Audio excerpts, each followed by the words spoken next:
Nah, sekarang mau cerita tentang kejadian yang sampai menghilangkan nyawa salah satu anak kos di rumah dulu itu ya, Ci.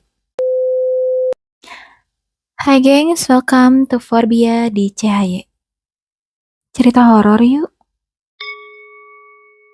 Hai guys, ini video part 2, continuing dari video part pertama yang ini. Jadi make sure sebelum nonton video ini kalian udah nonton video yang pertama, tapi it's okay. Karena ini ceritanya menclok-menclok, jadi nonton yang ini pun duluan gak masalah. Kalian selalu bisa nonton yang part pertamanya, tapi aku rekomen nonton part pertamanya dulu ya, biar kalian gak terlalu out of the topic kayak gitu. Oke guys, langsung aja ke ceritanya. Enjoy! Jadi dulu itu kira-kira ada 4 anak kuliahan yang kos di rumah. Niatnya buka kos ya karena mau bikin rumah itu ditinggalin banyak orang. Jadi cowok-cowok yang kos di rumah itu pun bener-bener udah kayak keluarga. Makan apapun itu bebas, mama sama papa selalu sediakan makanan bebas sepuasnya.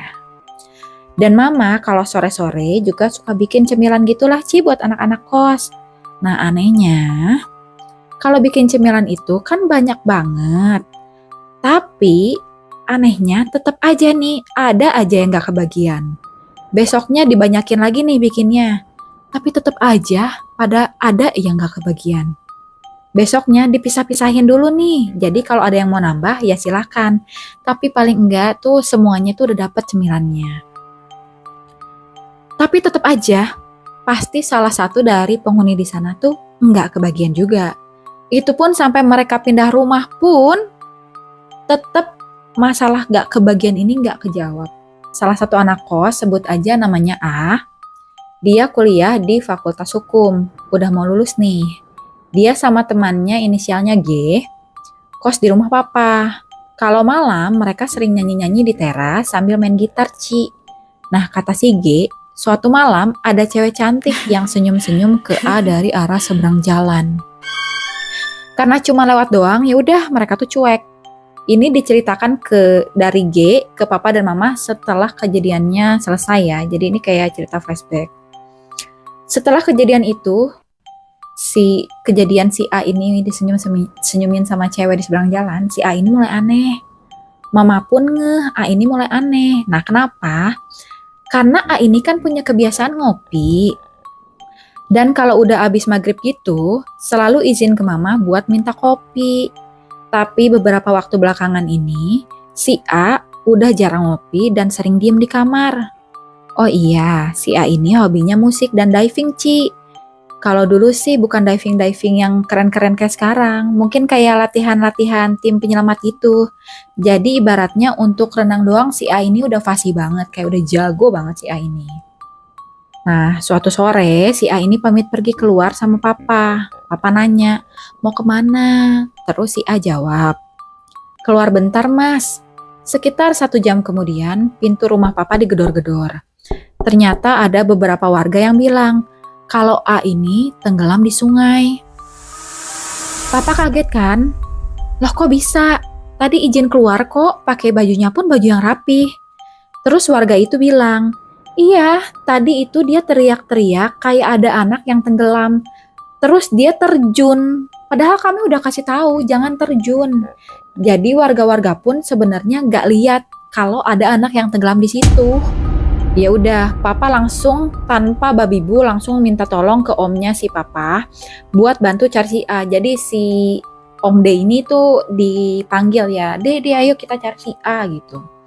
Sampai beberapa hari pencarian jenazah A pun belum diketemuin, Ci. Pencariannya lumayan besar untuk ukuran zaman itu, kata papa. Penyelamatan sampai 1 minggu juga belum ada hasilnya. Dan tidak ada laporan jenazah ditemukan dari hulu ke hilir sungai. Di rumah juga terus diadakan pengajian buat si A. Berharap jenazah si A bisa cepat ketemu dan dimakamkan secara layak. Sampai akhirnya pada suatu sore, Mama lagi di dapur buat nyiapin makanan untuk pengajian malam. Sebelumnya Mama ini ke pasar beli bahan dan pisang kepok matang untuk dibuat pisang goreng. Ini masih sore ya Ci, jadi masih ada matahari. Papa posisi ada di ruang tamu, duduk di kursi membelakangi pintu. membelakangi pintu depan sambil lihat TV.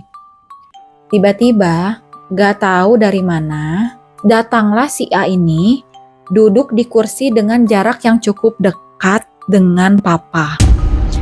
Papa pun bingung. Dia balik badan, lihat pintu. Nah, pintu ini kondisinya masih tertutup. Di situ, si Papa sempat beberapa saat gak sadar kalau si A ini udah gak ada. Jadi kayak seperti cerita-cerita sebelumnya. Kayak ada memory gap gitu.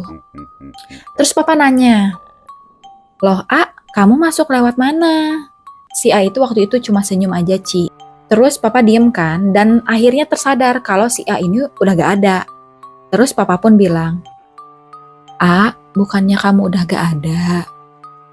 Dan si A pun menjawab, "Aku itu sebenarnya masih ada Mas, cuma kita udah beda alam aja." Papa shock terus bilang, "Memangnya kamu sekarang ada di mana?"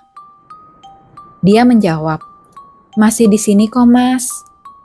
"Mas, aku mau minta tolong ya Mas, nanti jenazah aku tolong kasihkan ke keluarga aku." Kata Papa, "Iya, tapi sampai sekarang belum dapet nih A, yang nyelam pun udah banyak, tapi kamu belum ketemu juga." Terus kata si A, "Besok ketemu kok Mas, tapi boleh minta tolong lagi gak Mas? Aku minta tolong, ambilin kaset dan Walkman aku sama si X. Si X ini adalah nama teman kuliahnya dia." Lalu si A bilang kayak gini lagi, "Dan jaket kulit aku yang ada sama si Y, nah teman kuliah yang lain. Tolong ambilin ya Mas, soalnya aku mau bawa." Waktu itu Papa antara syok sadar gak sadar dan diiyakan aja sama Papa. Gak berapa lama Mama datang dari dapur dan Mama syok juga karena Mama ngeliat si A ini duduk. Mama pun manggil-manggil Om D. Om D keluar dari kamar dan Om D pun ngeliat si A juga nih. Akhirnya mereka semua membacakan ayat-ayat untuk si A. Si A akhirnya bilang, "Saya minta maaf ya Mas, Mbak, kalau saya ada salah. Saya makasih banyak udah banyak dibantu selama ini." Lalu Papa bilang, "Iya A, kami juga minta maaf ya." Nah habis itu si A hilang. Kalau kata Mama, hilangnya itu kayak samar-samar gitu. Papa syok, Mama lemes, dan Om D tuh makin perkuat untuk baca-baca lagi. Keesokan harinya Ci, bener aja, jenazah si A ditemukan tepat di lokasi di mana orang-orang lihat dia nyebur. Yang mana lokasi itu tuh udah disisir berulang-ulang kali terus-terusan, tapi tetap aja nggak ketemu. Tapi di hari ini tuh dia malah ketemu. Jadi posisi jenazahnya ada di dasar sungai, tapi jenazahnya nggak bisa diangkat. Lengket, kaku, nggak bisa digerakin sama sekali.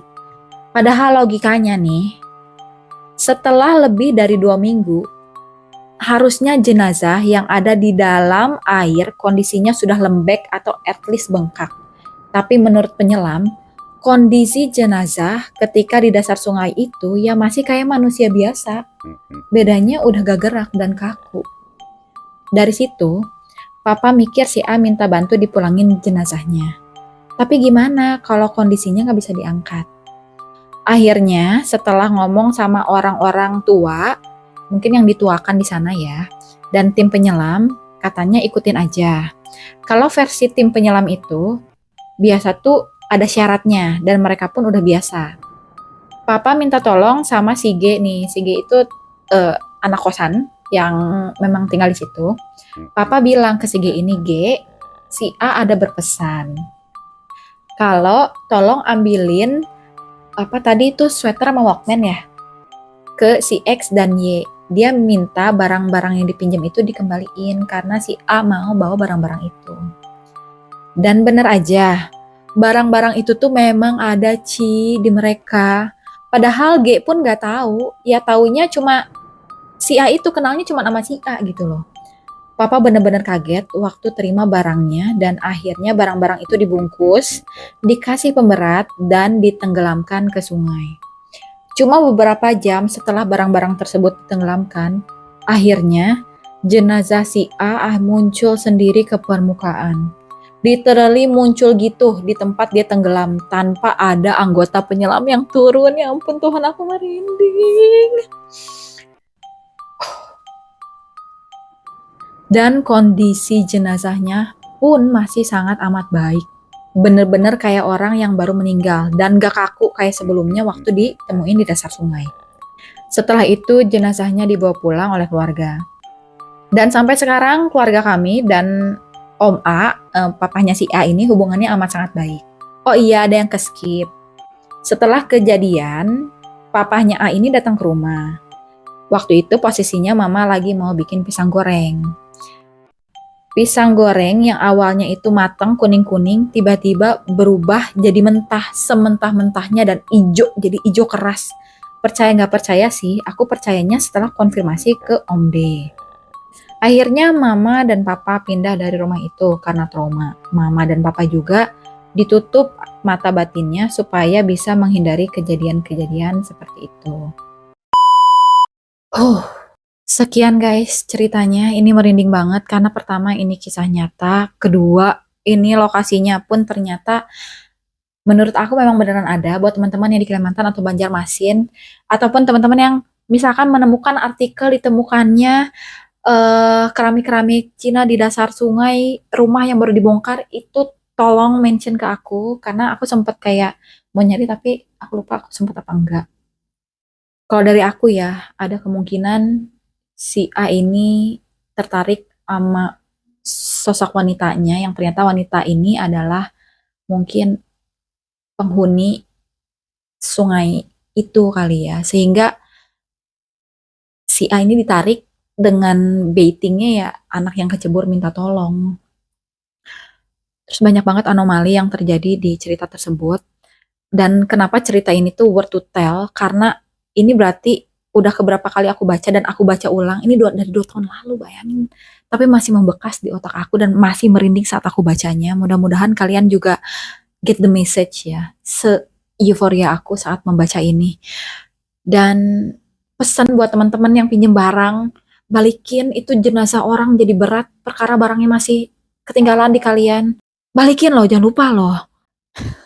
Oke guys, itu aja cerita dari aku. Thank you banget buat semua yang udah mengkontribusi ceritanya, meskipun gak langsung ke aku, ini ke Cikiki dan lain-lain, tapi kayak aku bener-bener berterima kasih banget buat horror enthusiast gitu ya. Seperti aku yang mendapatkan cerita kayak gini tuh kayak hidden gem banget, tau gak sih? So guys, thank you so much udah watching dari awal sampai akhir. Kalau ada yang nonton dari awal sampai akhir.